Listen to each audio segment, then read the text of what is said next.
Welcome in, all you members of the Duval Duval. This is Kyle Nash, the student of the game, and welcome into the Duval Dive. Listen, let's be clear.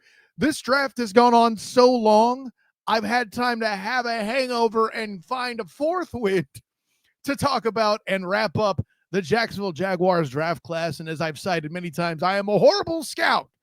So I'm going to get all the help I can get. And of course, that help comes in the form of my personal champion.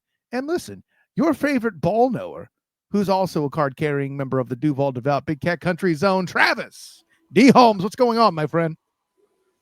I'm doing well. Happy end of the draft day to everyone. I don't know if you all are enjoying this part of the day like I am, but that just means I get to sleep. So I'm good, bro. Let's go. The hard work he's done. By the way, do this man a favor. Head over to Big Cat Country and check out all the hard work he's done. And while you're at it, Fans First Sports Network for the work I've done covering your Jacksonville Jaguars and the Orlando Magic. So there's that. But we all have seen the arduous task. 9 picks for the Jacksonville Jaguars, which I have to admit is an awful lot for a GM who said F them picks, but that's okay. I'm joking. But speaking of F them picks, obviously our favorite pick was certainly the move we made. We saw made by James Gladstone. His first pick as a GM comes out and does that with Travis Hunter. Fascinating stuff. But Travis, I'm going to ask you this first. What is your favorite pick and why is it Travis Hunter? And then I'm going to ask you after that what people actually don't know yet. What is your favorite pick after the Travis Hunter pick? I know it might be tough. There's a lot of DBs in this draft crop, and I know you're digging it like a shovel. You know I am. But no, I mean, obviously, the favorite pick is Travis Hunter, and I don't think there's anyone out there who would see a disagreement there, just because, well, is the two-way player, generational Heisman Trophy winning guy who's going to bring a lot of energy and a lot of swag and a lot of I don't know what that word aura will say to the Duval County. Yeah, so. Yeah, juice. We've already been talking about how the coaching staff and the GM and everybody else needs to bring all this additional juice to Duval County. Well, cool. Now we're gonna do the same thing for the players. Jarian Jones has been doing these interviews out here, getting the crowd amped up, getting everybody amped up because he's talking about bringing that dog to Duval County. That's right. And then you have draft picks who are bringing that dog to Duval County, something that we haven't had since, shall I say, Jalen Ramsey. I think it's kind of worthwhile. So yeah, swag. That's a good point. The cool factor, yeah, as the kids, like be cool like the kids. So it's Travis Hunter. But if you're talking my favorite pick, that's not the generational draft pick, Travis Hunter, then yeah, this is gonna be a fun one because I'm probably gonna say it's got to be Ransaw, and I know people are like, well, no, he wasn't the top of the list for a lot of people. But yeah, but that's because he wasn't placed in the defense that was going to allow him to get a lot of breaks on the ball, get a lot of interceptions, things of that nature for Tulane in 2024. James Gladstone at his post draft conference on Friday, basically stated that, hey, you have to take a look back at his 2023 numbers when he was able to play a lot more zone defense. In 2024, he was placed into a few more slot corner roles and more man-on-man defense. And you all know, man-on-man coverage normally means you're not going to have your hands on the ball very often, a lot less often, because your back's to the quarterback. That's why Darrell Reeves kind of never had a lot of interceptions. These are the reasons this happens. So I say all that to say, I think it's going to be a great situation having him play it in this likely Vic Fangio, likely Brian Flores type of defense. What's going to be a lot more zone coverage. And having his eyes on the quarterback, I think will do wonders for him. So I'm kind of excited about that just as a DB. And yes, I am biased. Yeah, well, and I mean, considering the fact they rounded out Raywan Lane out of Navy as a safety, your prediction of 3 or 4 DBs has landed the plane. So congratulations. Meanwhile, thank you. FDEM tackles is pretty much the mention stated. I'm kidding. I do like the O-line work that they went to. And I mean, listen, we knew for a fact they may go a different direction because they got many multifaceted players in free agency. Getting Wyatt Millam was cool at guard. Wasn't my favorite pick. My favorite pick right now might be LaQuint Allen. Kyle, that's a recency bias. They just made it. Hear me out. This is a dude that in the seventh round, 236th overall, might replace a guy that was drafted well higher when he was brought in. I think he's in here to replace Tank Bigsby if all goes well, and especially when his contract gets a lot more valuable. I know you could say the same of Bashal Tutin in the 4th round, doing the same and having that same effect and impact as a potential Travis Etienne. I just think I think that's a tougher battle to be won, whereas I think LeQuint Allen today might be able to compete with Tank Bigsby. It's a very interesting thing to observe, in my opinion, on that. But I would say that that's I like Allen, bro. I like Allen. I'm with you there. Like he wasn't my first, because again, he wasn't my first guy on the list, because I mean, we're talking guys who can go in the 3rd round. We kind weren't of have ready those conversations for RJ Harvey to go day 2 when we were talking, so we never got to LeQuint Allen. I was not. That's fair. It was such a deep running back class. So the fact that that's your final pick in the 2025 NFL draft is LeQuint Allen. He averaged 40 yards a game as a receiver, and he was a top, let's probably say top 3 to top 5 pass protecting running back in this draft class. Mm-hmm. I'm dope. Like Brett Coleman, bootleg football kind of said it. He's a top pass protecting running back in this class, and it gives you way more juice than Kyle Monangai. So for anybody who's a Kyle Monangai fan, like here you go, LeQuint Allen. Yeah, there you go. Exactly. You could do worse. It's a good situation. Yeah, so you feel it. I get it. Your least favorite pick, Travis D. Holmes. So, geez, I hate having a least favorite pick before having my own opportunity to watch a lot of these guys' film, just to make sure I already knew what it was when the pick was made, but go ahead. All right. But I was on Big Blue in the Bronx podcast during the actual live parts of the draft, and we talked about this pick because the host of the draft show was a Notre Dame fan. He tried to sell me on the Jack Kaiser pick, linebacker from Notre Dame.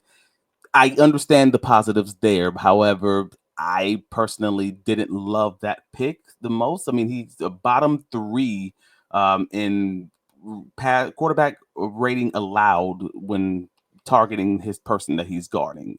So from a coverage perspective, I didn't love that pick. However, as a run stopping linebacker, as someone who's able to shed, as a leader in the locker room, he has all the intangibles, all those things, because he was a staple in that Notre Dame defense the entire time he played there. From all those perspectives, I understand why they did it, because he's going to be a great backup to Chad Muma. Just saying, from a pass protecting stance, and again, I'm a DB talking. I'm going to say that's probably going to be the one. But if you're talking about it's a backup linebacker conversation, so at least I can go there. Correct. And I like the need fill as well. I would argue that Kaiser is meant to not fill the Chad Muma role. Are you ready? Here comes the tinfoil hat thing. I don't think he's not a today pick. I don't think. Okay. I think he's there in case what I've alluded to happens. If Foye Oluokun gets injured, the guy today that has the closest fit on makeup might be Jack Kaiser. Leader, run stopper. The difference is Foye could actually cover. This guy can't do that like Foye, because Foye used to play DB, for goodness sake. It's the only linebacker I know who's effective that has the number 23. It's nuts. However, I can agree with you. Yeah, it's those qualities. They're trying to replace Oluokun in the aggregate, because you ain't going to do it just like that late in the draft. That's not going to happen, right? So having Kaiser and Ventrell Miller and then you might be all right. That's exactly right. Considering the defensive front they have in front of them, that's tough. And Kaiser as your least favorite pick, not bad. I'm not mad at that. I'm gonna go a different direction. I think my least favorite pick. I almost went with your dude out of Tulane there. I'm not thrilled, but Ransaw, I can live with Ransaw. I know why they're doing it. That's fine. I'm not ultimately a huge fan of Jalen McLeod. I don't think a tweener is going to be the answer there. This is Shazon Part 2, I think, is on the table. And yeah, I'm hearing a lot about missed tackle rates and things like that. Maybe you buy that, maybe you don't. I would actually defend that to a certain extent. It's a faulty stat because it doesn't account for when that missed tackle is a pressure that turns into a sack on the other side. I think all that's very important, or even to a tackle for loss, I might add. But it's a situation where, and granted, it's a 6th round pick. It's a good throwaway. It's a low opportunity cost. I feel like, I'll put it this way, Duval, Duval, if I'm having this much trouble finding a least favorite pick, that's a good sign. I almost went with Monheim, but I get the appeal.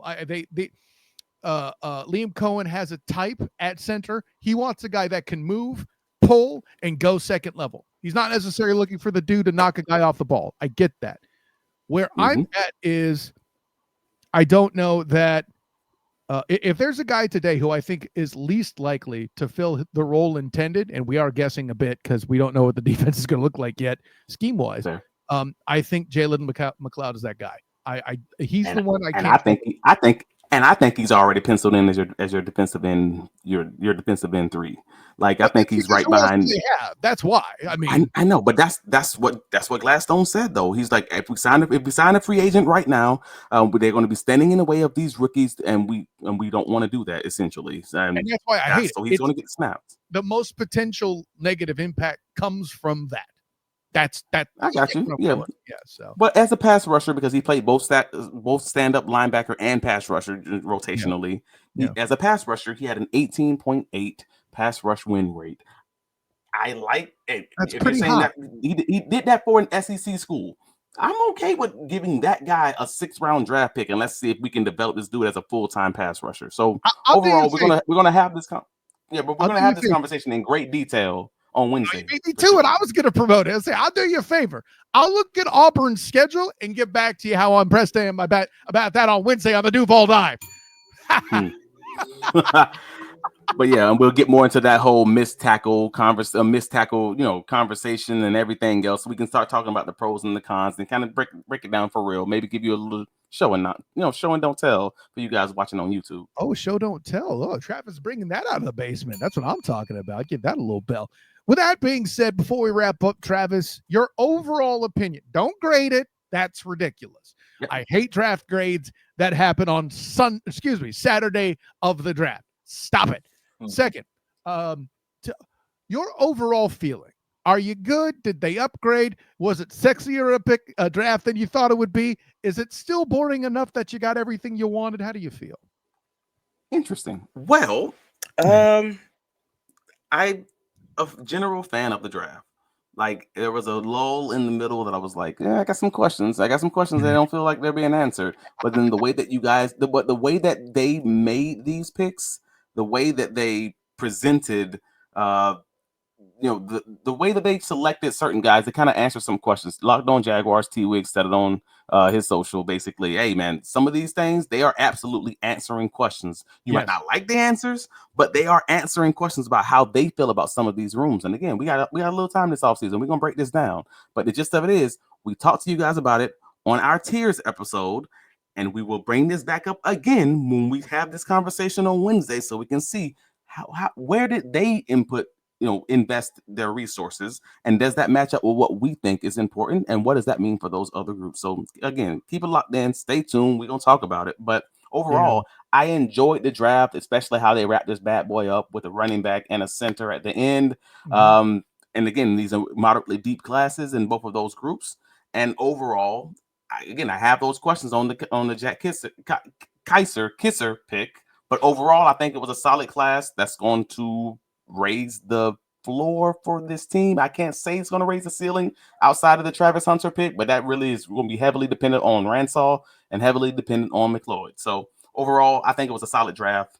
Yeah, I'm ecstatic to see what's going to happen when we get these guys on the grass. How about that? Well, no, that's what you're looking for in the draft overall. By the way, I'll set the record straight with this, Travis.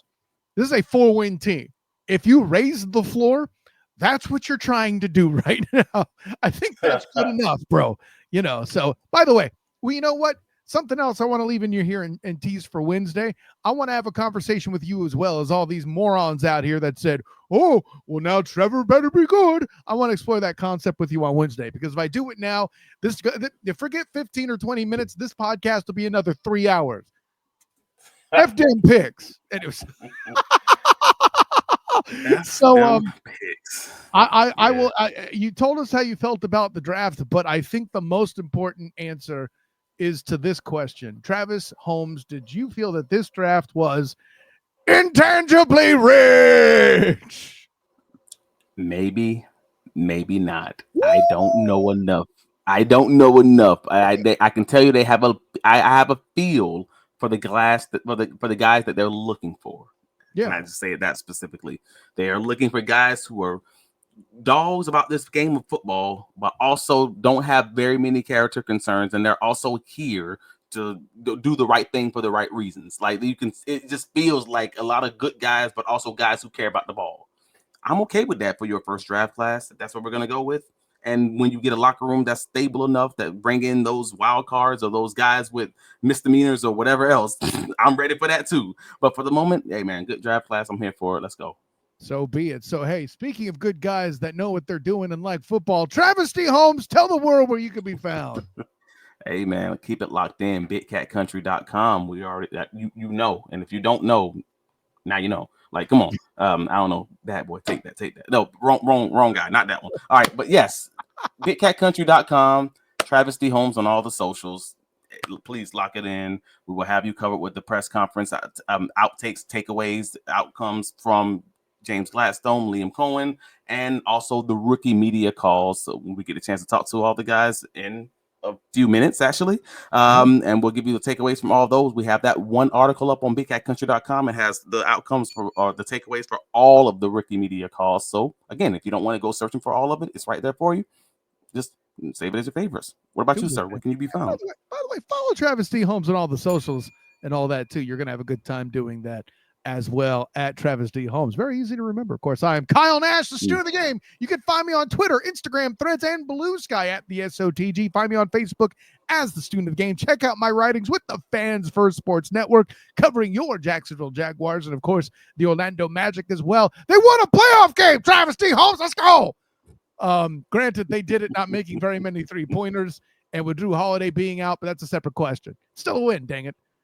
And then, of course, check out my work with UCF. Cover all the draft profiles for RJ Harvey, Mac McWilliams, dudes that got drafted, by the way. blackandgoldbanner.com. And of course, I'm sure we'll be talking about it as we record Night Shift podcast on Monday night, all things UCF sport too. So check that out, Night Shift YouTube channel as well. But until Wednesday, when we break this whole shindig down on the Duval dive, boy, that's going to be a fun one, Travis. Until then, everyone, class dismissed.